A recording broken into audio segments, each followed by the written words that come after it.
आणि जेव्हा महायुतीचं सरकार आलं त्यावेळेस 2.5 वर्षापूर्वी आपण पाहिलं या महाराष्ट्रामध्ये अनेक प्रकल्प बंद पडले होते, अनेक योजना बंद होत्या, विकास ठप्प होता आणि त्यावेळेस खऱ्या अर्थाने विकास आणि कल्याणकारी योजनांचं टेक ऑफ झालं आणि तेव्हा विमानाचा पायलट मी होतो, देवेंद्रजी आणि अजितदादा को पायलट होते.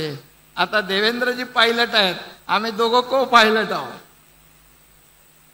पायलटची सीट बदलली तरी सुद्धा विमानाचं विकासाचं विमान मात्र तेच आहे. त्याच गतीने आम्ही पुढे जातोय.